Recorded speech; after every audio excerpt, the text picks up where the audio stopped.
Kalau ngaku-ngaku, apa yang kalian jawab depan Rasul? Apa urusannya sama saya? Itu dosa mereka, orang-orang yang mengaku. Jadi apa urusannya sama saya? Jangankan mengaku-ngaku sebagai keturunan Rasulullah, berdusta atas nama Rasul dalam hadis. Rasul sendiri yang bersabda, barang siapa yang berdusta atas namaku, maka siapkanlah kursinya di neraka jahanam. Saya hanya menggunakan naluri saya sebagai manusia. Lebih baik saya salah dalam mencintai sesuatu dibandingkan saya harus salah dalam membenci sesuatu yang saya tidak ketahui fakta kenyataannya. PKI yang mana? Ketua Umum PKI itu Aidit Mbak Alawi. Muso Mbak Alawi. PKI yang mana? Justru negeri Yaman, menurut berita yang tersiar di seluruh dunia, adalah negara komunis satu-satunya di Timur Tengah. Assalamualaikum warahmatullahi wabarakatuh. Sahabat Konsep Kehidupan Channel di mana saja berada, sehat walafiat tentunya, dan mudah-mudahan senantiasa kita selalu dalam lindungan Allah Subhanahu wa Ta'ala.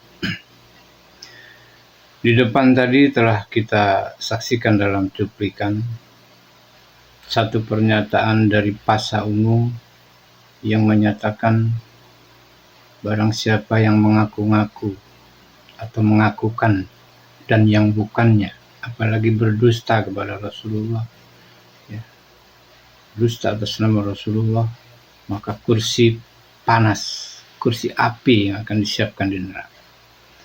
Kemudian Bang Haji Rhoma Irama telah menerangkan, ya, siapa yang disebut PKI. Wong orang-orang PKI itu adalah dari Balawi semua. Itu memang benar, itu realita, kenyataannya. Ya, itu tidak dusta dan itu bukan bohong dan itu bukan aib. Siapapun sudah tahu. Dan kemudian Bang Haji Rhoma Irama juga menjelaskan tentang nasab Balawi. Memang benar demikian. Kita jangan menutup mata, menutup telinga. Justru kitalah yang bodoh. Ulama-ulama yang masih membantu para Balawi itulah ulama-ulama yang bodoh, yang tidak tahu, yang belum melek matanya, yang masih menutup telinganya dengan doktrin-doktrin Balawi. Pasha dengan Bang Haji Rhoma Irama itulah yang benar seperti itu. Itu ulama, walaupun bukan ulama bisa dikatakan ulama. Mereka menyatakan yang hak, bukan yang batil. Tapi banyak ulama-ulama, bahkan kiai, para santri yang masih menganggap kalau Ba'alawi itu habaib. Habaib apa? Habaib kentut kali. Ya. Nggak ada habaib. Justru Ba'alawi itu keturunan iblis, bukan keturunan habaib, bukan keturunan Rasulullah, keturunan iblis, nasabnya iblis dia. Makanya susah dibenarkan. Bisanya membohongi orang, membodohi orang dengan doktrin-doktrin dan harupat. Termasuk para ulama banyak yang kena doktrin. Karena iblis paling suka dengan ulama dan kiai. Mengganggu agar masuk ke dalam golongannya. Ya, itu yang benar. Jangan dibalik-balik ya. Tidak boleh itu. Belajarlah dari sejarah. Baca kitab yang benar. Mengaji yang benar. Jangan tiba-tiba bisa duduk sila, pakai sorban, pakai topi di depan Al-Quran. Tapi makna dan hikmahnya nggak tahu itu baca. Al-Quran itu bukan hanya untuk dibaca, ya, tapi digunakan dalam kehidupan sehari-hari, dipraktekkan dalam kehidupan sehari-hari. Kan bukan anak SD, udah dewasa kok, ulama kok, masa cuma bisa baca Al-Quran aja, tahu artinya, nggak tahu menggunakan maknanya gimana itu. Itu goblok namanya, bodoh masih yang itu, ya. Tapi yang sudah pintar adalah bisa membaca, bisa tahu tafsirnya, mengerti artinya, dan bisa mempraktekkannya dalam kehidupan sehari-hari, baik di dalam rumah tangga ataupun di masyarakat, baik bernegara maupun beragama. Itu orang yang mengerti dan menggunakan Al-Quran sebagai pedoman kehidupan. Bukan pedoman untuk sila, untuk kehidupan, dalam kehidupan. Pergunakanlah Al-Quran sebagai pedoman hidup manusia di dunia menuju akhirat. Kita ingat bahwa Nabi Muhammad Allah Al-Quran lain. Al-Quran hidup adalah Nabi Muhammad. Coba dibayangkan bagaimana akhlak Nabi Muhammad sebagai Al-Quran hidup. Tidak pernah berbohong, tidak pernah berdusta, tidak pernah mengatakan yang salah. Selalu mengatakan yang benar dan benar, yang salah dikatakan salah. Kenapa? Karena Rasulullah itu akhlaknya adalah Al-Quran. Benar adanya, tidak pernah salah. Paham? Ya, jadi jangan membalik-balik kenyataan ya. Bang Haji Romi Rama sudah menyatakan yang sebenar-benarnya.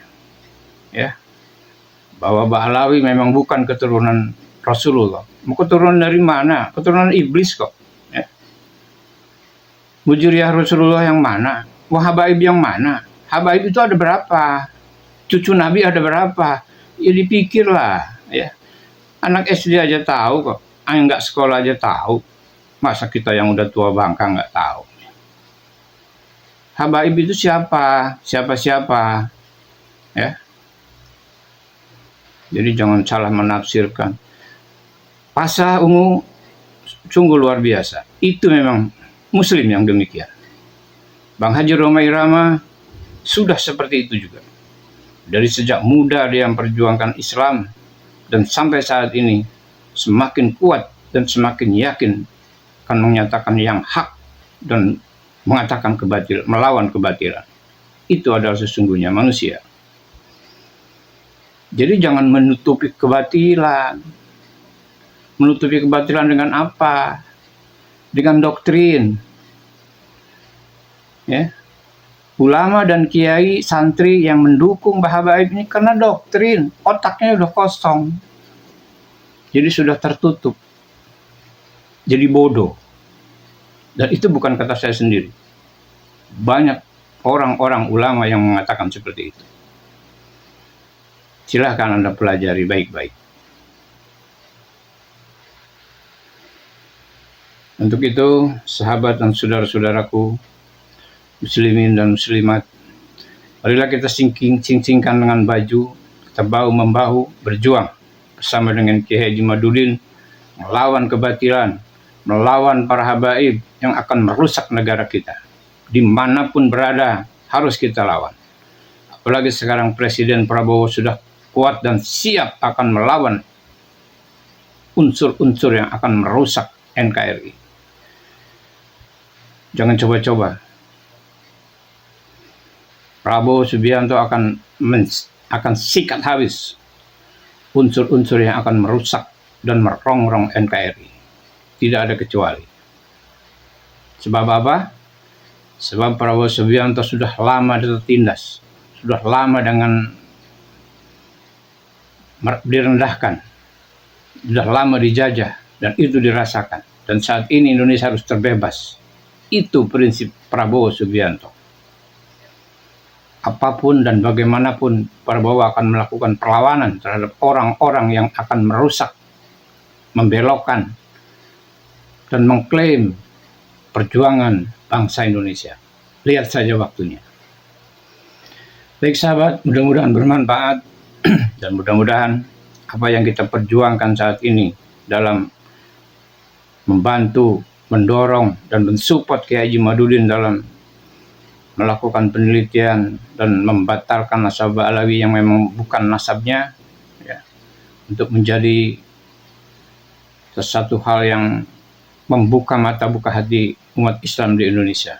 Sudah banyak yang masih belok-belok membantu Ba'alawi, dan nyatanya kalau kita lihat dan kita perhatikan, mereka itu adalah hanya orang-orang yang tersesat juga, ya. Dan mudah-mudahan mereka cepat ada yang membantu atau membangunkan agar segera terlepas dari kesesatannya. Akhirnya saya mohon maaf bila ada kesalahan. Silahkan tulis komen bila tidak sepaham. Wabillahi taufiq wa hidayah. Wassalamualaikum warahmatullahi wabarakatuh. Yuk saksikan video-video berikut ini.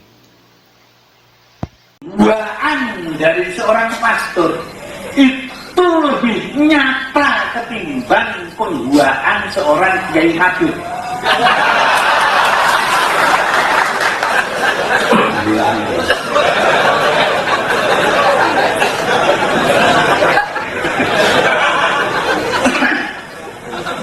Meskipun saya poyoi kayak apa saja, Habib mesti akan tetap suka pada saya.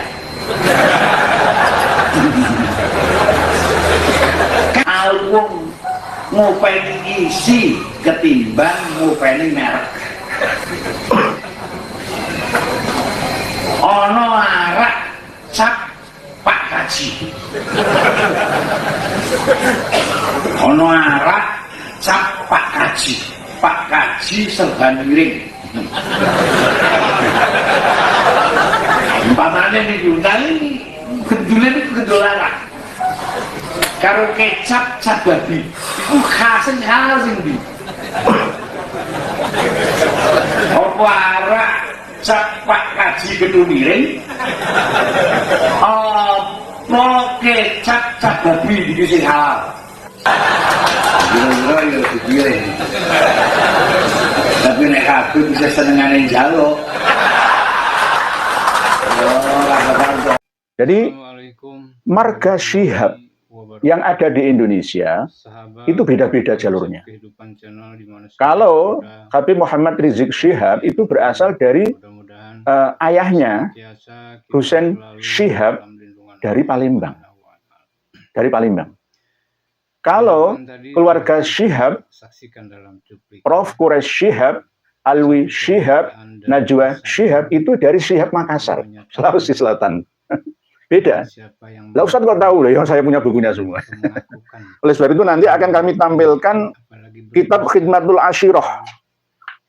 Kitab Khidmatul Ashirah ini yang merangkum nama-nama klan dari Ba'alawi semuanya.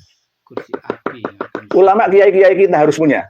Kalau nggak punya minta ke saya kasih PDF-nya. Khidmatul Ashirah.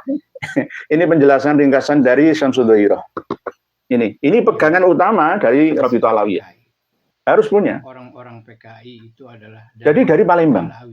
Itu memang benar. Jadi mohon maaf nih, ini nanti kita bukan menelanjangi, tapi mempelajari, mengetahui tentang kesucian dzurriyyah Nabi supaya tidak dikotori oleh orang-orang genah ini. Ini yang kami jadikan sebagai minat, moto dan semboyan kami untuk menyampaikan ini. Bukan ngurusi nasab orang lain, bukan. Untuk apa ngurusi nasab orang lain, urusan nasab, enggak. Yang menjadi ya kewajiban atau fardu kifayah bagi kami ini adalah meluruskan. Karena apa? Berhubungan dengan Nabi saya, Nabi kami gitu loh. Kalau berhubungan dengan selain Nabi kami yang suci, yang mulia ini, ya saya nggak ngurusin untuk apa ngurusin nasab orang lain. Karena berhubungan dengan Nabi kami, Nabi seluruh umat Islam di dunia. Bahkan tidak hanya Nabinya umat Islam, Nabinya seluruh umat manusia yang beriman dan bertakwa dari segala penjuru macam agama, suku, ras, dan bangsa. Jadi wajib fardu kifayah, harus saya luruskan. Mohon maaf. Dan jangan sampai nanti kami dinilai rasis, enggak. Mengatakan saudaranya saya itu ada yang berasal dari suku Madura. Maksudnya itu rasis kan? Ya enggak. Saya asli Jawa, istri saya Madura, keponakan saya Baya, kan sama. Misalkan, ini Kang Mas KLT Fatih Wiradiningrat itu suku Jawa Mataraman. Nah, misalkan saya mengatakan seperti itu, masuk rasis kan? Ya enggak. Identitas orang per orang disampaikan dengan sesuai datanya, itu enggak apa-apa. Ya misalkan saya mengatakan Prof. Quraish Syihab itu dari marga Ba'alawi, Hadromi. Dulunya adalah leluhurnya itu berasal dari Makassar, hijrahan dari ya Palembang, ya Sulawesi, dari Aceh, ya Malaka, ya dari Hadramaut sana. Kan masa ini termasuk bagian daripada rasis kan? Ya tidak.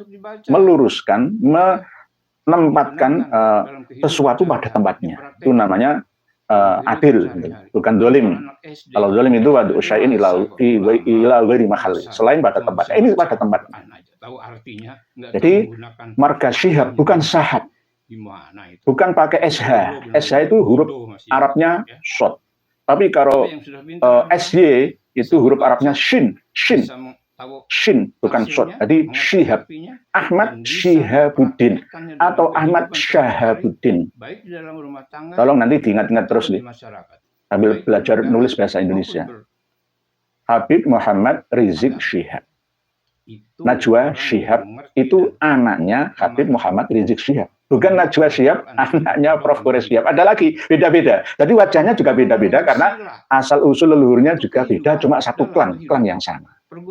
Yang Prof. Quraish Syihab berasal dari Syihab Makassar, kalau Habib Rizik Syihab berasal dari Syihab Palembang. Nah, ini harus dipahami oleh semuanya. Dan telah kami sampaikan dalam tema beberapa jam yang lalu, apakah kami akan membongkar hasil tes DNA-nya Najwa Syihab? Bukan itu. Ada hasil tes DNA dari Ahmad Syihab dari Indonesia, dari DNA yang lengkap ya, ratusan ribu tahun cara melacaknya. Hasilnya jelas, hasilnya sudah sesuai ya. Sesuai dengan perkiraan, yakni mereka adalah bukan berasal dari Arab, bukan berasal dari Bani Hashim, Bani Muthalib, ya, tapi berasal dari ras yang lain. Sayangnya nggak bisa ditampilkan ya di deskripsi karena tidak berupa video ya, nggak bisa, ada tulisan. Sudah saya baca, ya, sudah saya baca semuanya bahwa ada namanya Ahmad Syihab atau Syihab from Indonesia. Oke, saya bukakan sebentar ya, biar mantap. Aidid bukan aidid ya, harus benar-benar mantap, harus yakin. Saya yakinnya. Dikira nanti saya bohong kepada panjenengan semua. Ini ini pernah di setting tidak bisa diakses oleh orang lain, oleh beliau dari Robitotul Alawiyah ya, dan saya bisa membukanya. Ini dari Ahmad Syihab atau Syihab, keluarga Syekh Syihab from Indonesia, hasil tes DNA-nya GM201, tidak J1, tidak J2 atau O atau R atau S atau apa enggak. Jadi jelas. Jadi ini yang paling ya taat dengan Habib Muhammad Rizik Syihab dari keluarga marga Syihab. Karena apa? Sesuai dengan arahan dari beliau Kang Mas Muhammad Rizik Syihab yang mengaku-ngaku sebagai duriah Nabi ya, harus dan wajib tes DNA. Dan Pak Mas Ahmad Syihab atau Syihab ini benar-benar melaksanakannya. Nah, secara ilmiah keberadaan rambut ini penting. Jadi kalau ada yang menolak Muhammad itu hanya cerita khurafat, dengan adanya rambut itu bisa diperiksa gennya, DNA-nya bisa diperiksa. Bahkan itu juga bisa menjadi bukti bahwa setiap keturunan Nabi yang hidup pada hari ini pasti ada, yaitu unsur kesamaan DNA dengan DNA Nabi. Membuktikannya lewat rambut yang ditinggalkan oleh Nabi, saudara. Alhamdulillah. Jadi kalau Habib palsu ketahuan tuh kalau diperiksa. DNA Nabi kemana, ada DNA-nya kemana. Jadi gitu Kang Mas Muhammad Rizik Syihab. Jadi jangan marah-marah, jangan nantang-nantang dengan menepuk dada, menantang orang semua ditantang. Masalah apa? Kalau masalah KM50 santri 6 panjenengan saya nggak ikut ya. Sudah saya terangkan pada waktu pertemuan kami yang lalu bahwa kami menyalahkan semuanya. Pembunuh santri 6 panjenengan salah dan akan menerima karmanya. Begitu juga panjenengan akan turut serta menerima karmanya jika tidak taubat sejak sekarang. Karena nanti panjenengan akan mengulang kembali korban yang lain dengan lisan yang tidak dikontrol, ya, mengkompori orang-orang. Jangan coba-coba bikin kerusuhan, saudara. Saya minta dari malam hari ini semua umat Islam, saudara, asah golok yang tajam. Saudara, asah aja golok yang tajam. Kalau mereka mau bikin huru-hara di Jakarta, coba-coba ganggu keamanan, bakar-bakar halte. Hei umat Islam, keluar dari rumahmu, bawa senjatamu, ganyang mereka. Seperti apa yang dilakukan oleh Habib Ahmad Al-Aidid bin Habib Abdullah Al-Aidid Bangka Belitung, dari Habib Ismail ya, Al-Aidid juga. Sekarang kita akan membuktikannya. Para pemirsa dan pendengar sekalian bisa membuka nanti di Google searching untuk mencari silsilah nasab Habib Muhammad Rizik Syihab. Ini sudah beredar di mana-mana. Jangan salahkan saya. Mari kita koreksi bersama. Kita koreksi Beliau, Habib Muhammad Rizik Syihab ini adalah duriyah Nabi yang ke-38. Ini tidak masuk akal. 1430 tahun sejak Rasulullah Shallallahu Alaihi Wasallam sampai sekarang kok baru 38 generasi, itu tidak masuk akal. Oke lah kalau memang dimasuk-masukkan akal ya, tapi tetap dipaksakan, terpaksa. Tapi jika masuk dalam ranah ilmiah, ini tidak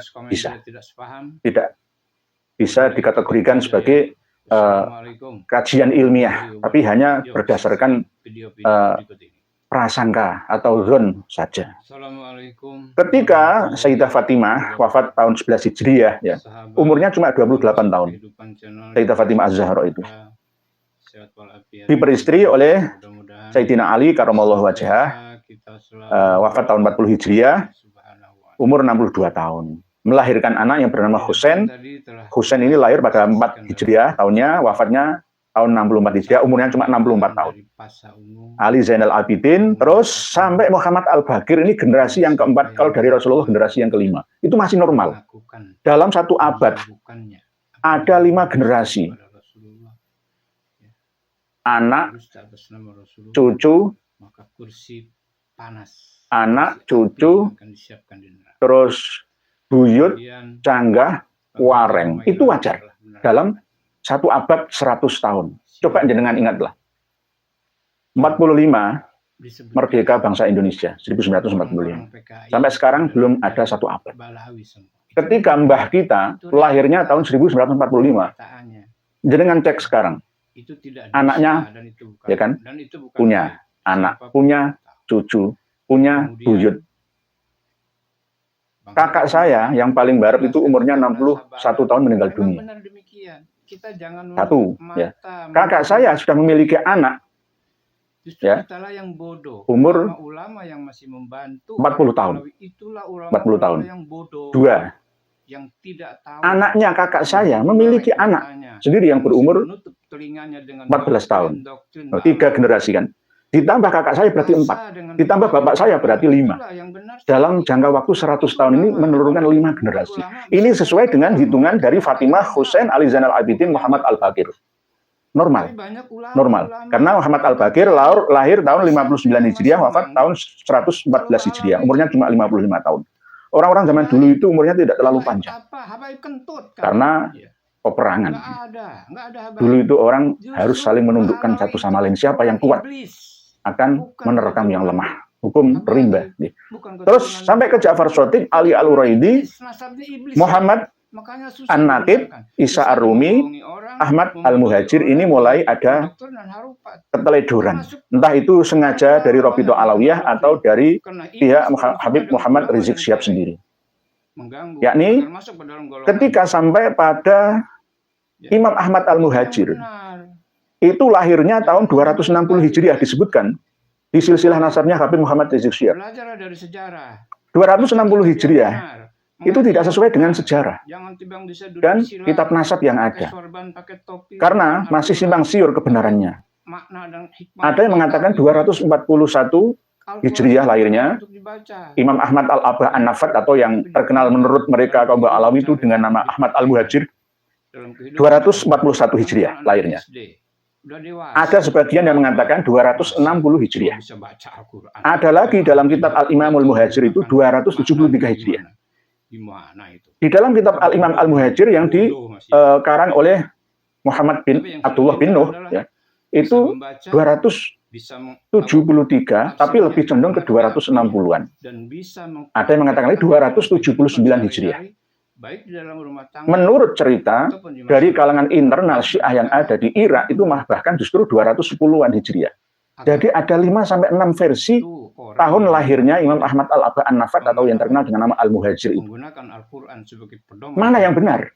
Mana yang benar? Padahal di tahun 235 Hijriah Imam Ahmad itu pernah berjumpa dengan imam yang ke-10 dari Imamiyah Itsna Asyriyah, Syiah Imamiyah Itsna Asyriyah, yakni yang bernama Imam Ali Al-Hadi di desa Surya, Madinah.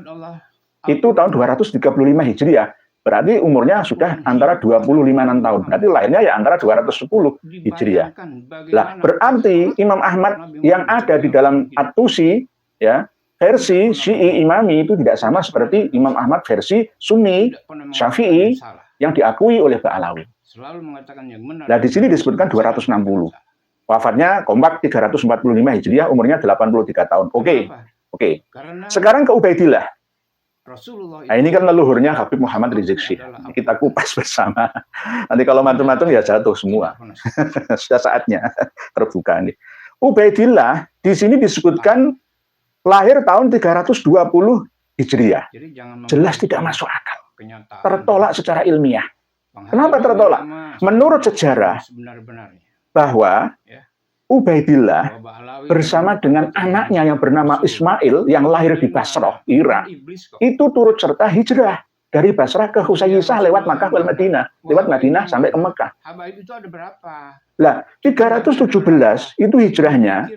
Kok di sini lahirnya 320 berarti umur 3 tahun. Umur 3 tahun kok punya anak Ismail atau Basri itu bagaimana? Coba dipikir bersama. Nggak masuk. Nggak ilmiah. Nah, ini terkenal dengan ilmu otak-atik gathok-mathuk. Nggak ada standarnya. Katanya surah al-istifadhah, Imam Al-Bari Al-Wasi, Sahibul Fadilah wal Karamah, terkenal di mana-mana. Mana buktinya? Nggak ada. Imam Ubaidillah lahir kok 320 itu bagaimana? Berarti ikut hijrah ayahnya Imam Ahmad Al-Abah umur 3 tahun. Lah umur 3 tahun punya anak yang bernama Ismail masuk apa enggak? Enggak masuk. Enggak masuk. Kalau hijrahnya Imam Ubaidillah umur 23 tahun itu masuk. Berarti bukan 320 Hijriah. Ada yang mengatakan lahirnya Imam Ubaidillah itu 295 Hijriah. Jadi ini enggak masuk. Ya, enggak masuk. Gagal. Yang pertama corek, yang kedua corek gagal. Di generasi yang ke-9 dan 10. Sekarang ke generasi yang ke-11. Ubaidillah memiliki anak yang bernama Alwi. Lah, Alwi ini lahirnya tahun 350-an, wafatnya 400-an. Ini nggak jelas juga. Saya belum menemukan. Walam akif ala tarihi wafatihi itu menurut Abu Bakar Asyili, Al-Masyura'ur Rawi, abad 11 Hijriah. Tidak diketahui lahirnya Imam Alwi itu tahun berapa, wafatnya juga pasnya tahun berapa. Perkiraan 400-an. Disamakan seperti kedua saudaranya Basri dan Jadid. Nah, ini juga perkiraan otak-atik gathok-mathuk. Berikutnya ke generasi yang ke-12 dari leluhurnya Habib Muhammad Rizik Syihab, Imam Alwi memiliki anak yang bernama Muhammad. Nah, Muhammad ini lahirnya tahun 390 Hijriah, wafatnya 446 Hijriah, masih masuk. Pantas masih. Ketika Muhammad memiliki anak yang bernama Alwi, lahir 450 Hijriah, wafat 512 Hijriah. Alwi memiliki anak yang bernama Ali Kholik Kisam, yang terkenal dengan ketika tahiyat, yang membaca sholawat, Assalamualaikum ayuhan Nabi wa rahmatullahi wabarakatuh, itu dijawab langsung oleh Rasulullah. Waalaikumsalam ya Syekh Ali Ba'alawi. Ali Kholik Kisam ini di sini disebutkan lahirnya 470, terus wafatnya 529. Ini jelas juga tidak masuk akal. Umurnya cuma 50 tahun, nggak masuk akal, nggak ilmiah. Kita coba cocokkan dengan kitab Ar-Raudhul Jali saja. Ali Kholik Kisam itu wafatnya tahun 507 kalau di sini. Ada 527, ada 507, ada 529, ada wafatnya 729. Mana yang benar? Nah, inilah yang namanya otak-atik gathok-mathuk. Ar-Raudhul Jali coba jangan lihat. Halaman 128. Wafatnya itu 507. Jelas nggak masuk. Yang asli sesuai dengan Tabaqatul Khawas, Abdul Latif As-Sirji Az-Zabidi itu 729 Hijriah, wafatnya Imam Ali Kholik Kisam. Ini di otak-atik lagi, wafatnya 529 Hijriah, tidak sesuai dengan Ar-Raudhul Jali yang 507 Hijriah. Nah ini, terus ketika Imam Ali Kholik Kisam memiliki anak yang bernama Muhammad Shahib Mirbad.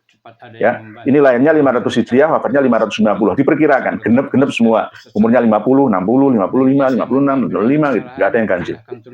Terus ini yang paling tidak masuk akal. Pada generasi yang ke-16 dari leluhurnya Habib Muhammad Rizik Syihab itu sampai ke Ali yang menjadi ayahnya Muhammad Al-Faqihil Muqaddam. Ali yang terkenal dengan nama Walidul Faqih itu lahirnya tahun 630. Terus wafatnya tahun 690. Padahal bapaknya Ali ini wafatnya tahun 550. Di depan tadi telah kita Orang yang sudah meninggal dunia lama, hampir 80 tahun, kok masih memiliki anak? Ayo, masih memiliki anak yang bernama Ali Walidul Faqih. Jangan nanti koreksi sendiri. Muhammad Shokib Mirbad itu lahirnya 500 Hijriah, wafatnya 550 Hijriah. Umurnya 50 tahun. Lah, 550 itu sudah wafat, tetapi memiliki anak yang bernama Ali, yang terkenal dengan ayahnya Muhammad Faqih Muqaddam, lahirnya 630. Itu piye? 630 itu Muhammad Shokib Mirbad sudah meninggal dunia, perkiraan ya 60 tahun, 80 tahun, ya 550, 50 tambah, nggih, 80 tahun. Sudah meninggal 80 tahun itu masih memiliki anak yang bernama Ali Walidul Faqih. Lalu ini yang paling menggembangkan lagi. Ali Walidul Faqih memiliki anak yang bernama Muhammad Al-Faqihil Muqaddam yang terkenal. Muhammad bin Ali Ba'alawi, ya, tokoh sufi, ya, yang mengalahkan Syekh Abdul Qadir Al-Jailani katanya menurut mereka, ya. Itu lahirnya tahun 574 Hijriah, wafatnya 653 Hijriah. Masuk enggak? Nggak masuk. Antara lahirnya ayahnya itu duluan anaknya. Ayahnya itu lahirnya 630, anaknya lahirnya 574. Itu piye to, Ki? Jelas nggak masuk akal. Cocokkan semua lah. Buka sendiri daripada nanti saya dikira ngarang-ngarang dewe. Jadi nggak masuk sudah. Ini jika sampai saya telusuri semua ke Habib Muhammad Rizik Syihab itu jelas. Ini corek semua, gagal. Gagal menjadi dzurriyyah Nabi berdasarkan silsilah nasab ini. Tidak ilmiah, tidak masuk akal, tidak masuk akal. Nah, tolong dibenahi lagi kalau toh mau diakui secara ilmiah, ya, tolong dibenahi lagi. Jelas salah, ya, salah. Siapa yang menyalahkan? Dia standar. Orang wong wis mati puluhan tahun kok masih memiliki anak, itu bagaimana? Coba dipikir-pikir bareng dulu. Yang ini. Ya, itu yang benar. Wong ayahnya itu lahirnya lebih duluan anaknya, no, maksudnya. Atau yang sudah meninggal dunia lama puluhan tahun masih bisa memiliki anak ini sama dengan halusinasi, sama dengan penyakit mali khulya, sama dengan itu. Jadi mohon maaf, tidak ada kejahatan yang sempurna. Walaupun sudah berjalan lama, diyakini surah wal-istifadah oleh banyak orang, tetap akan ada kelemahannya. Karena apa? Akan terjatuh dengan sendirinya. Karena kesalahannya sendiri, menggali lubang yang akan dimasukinya. Saudara-saudariku semuanya, para pemirsa dan pendengar sekalian, ini saya sertakan kitab Khidmatul Asyirah. Kitab Khidmatul Asyirah ini dikarang oleh Al-Ustadz Al-Jalil As-Sayyid Ahmad bin Abdullah As-Segaf Al-Alawi tahun 1964 sebelum meletusnya G30 SPKI. Dikarangnya di Jakarta, Indonesia oleh Robito Alawiyah. Tahun hijriahnya 1384 sesuai dengan tanggal 11 Juli 1964. Di sini disebutkan ada Qabail atau Qabilah, klan-klan dari Pak Alawi itu sejumlah 346 nama klannya. 346. Ini. 346. Ini bisa mengalahkan suku-suku bangsa yang ada di seluruh Indonesia. Toh di dalam catatan di spenduk sensus yang ada di Indonesia itu ada 300 lebih suku dan bangsa, tapi ada subnya itu lebih dari 1.300-an. Tapi kalau disuruh menyebutkan 300 klan atau qabilah atau suku, kita tidak akan bisa menemukan. Paling yang perkiraan-perkiraan pecahan-pecahannya saja. Misalkan kita hanya bisa menyebutkan 20 lah ya kalau di Indonesia, misalkan suku Jawa, Sunda, Madura, Bugis, Melayu, Batak misalkan, terus suku nggak ada Rohingya loh ya, Dayak misalkan, Dayak pun ada sub-sub bagian-bagian tertentu, paling jenengan bisa nyebut paling 100-an lah, 100-an. Lah ini ada 346, 346 qabilah dari Pak Alawi ini, seandainya datang semua ke Indonesia, hancur sudah. Kita, mohon maaf, hancur sudah kita. Apalagi sudah ada kota Situbondo, kota Tarim. Belum sohib-sohib yang lain. Ya. Ini untuk kehati-hatian kita. 346. Kemarin yang disebutkan oleh Habib Muhammad Rizik Syihab kan cuma 75 tambah 15, cuma berapa? Jadi tidak ada sahab loh ya, Syihab yang ada itu. Dari mulai yang pertama, nah ini, Alu Azmat Khon. Nah, inilah yang saya itu kadang-kadang dengan Kang Mas, Kiai Ali Badri itu kadang-kadang masih beliau itu gandoli. Mbok yo jangan di tengah saja, Kang wasit ya wasit tapi yang adil. Azmat Khon itu Abdul Malik itu hanya perkiraan saja. Lalu Ali Maknun, Alu Abu Bakar Al-Fakhr, Husain Al-Qoroh, Auhaj Al-Baiti, ya semua dibatalkan oleh beberapa jam yang lalu. Syekh Samsudin Syarafuddin melalui akun resminya menyusul lagi, saya dikirimi. Jadi Mufti Diyar Al-Yamaniyah Syekh Syamsuddin Syarafuddin beberapa jam yang lalu ngirimi bahwa sudah dibatalkan lagi beberapa kabilah dari Ba'alawi. Bah Hasan Al-Hudaili, Bah Fauq, Bah Farwash, Al-Walaj, Bah Surah, Ali Lala, Ali Kuku. Banyak sekali, ada Al-Jazirah juga. Al-Mahjub, Al-Haddad, Hamdun, Basakota, Musarrofa, Tawil, Bafaroj, Al-Hasim, Badija, Ahmad Al-Haikon, ada 346, enggak saya sebutkan satu persatu, lama nanti. Al-Aidrus, semua Ali Muhammad, ya, Ali bin Muhammad, termasuk yang paling penting khusus tentang keluarga dari Kang Mas Muhammad Rizik Syihab, itu, nah ini, Auladu Abdurrahman bin Ali As-Sakron, yakni Syihabuddin bin Abdurrahman bin Ali bin Abu Bakar As-Sakron. Ini Ali Syihab, Ali Syihab. Jadi antara Ali Syihab dengan Ali Al-Hadi itu sama. Ali Al-Hadi. Keluarga Ali Al-Hadi, mantan suaminya Ratna Sarumpait.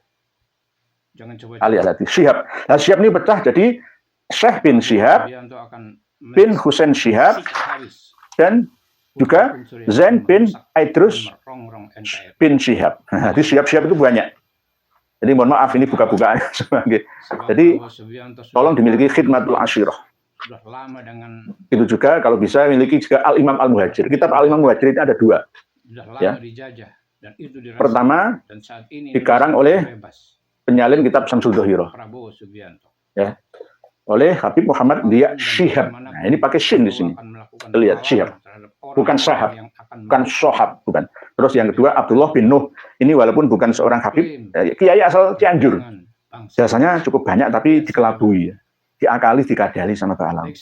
Akhirnya ngarang kitab sama seperti turunannya, ya, yang disalin pertama Muhammad Dia Syihab dan Abdullah bin Nuh asal Cianjur yang disambungkan silsilah nasabnya sampai Alwi bin Ubaidillah bin Ahmad Al-Abah alias Habib, sama-sama Habibnya. Ini. Jadi kita harus hati-hati. Ya, harus hati-hati. Kalau ada kiai yang meluruskan seperti ini ya harus didukung gitu loh. Tidak boleh malah justru wah rasis. Oh, itu buka rahasia orang lain pribadi. Oh, enggak seperti itu. Ini demi kebaikan bersama. Berhubungan dengan nabi kita harus meluruskannya jika ada pihak yang mengotorinya. Keluarga Nabi yang suci itu jangan dikotori seenaknya.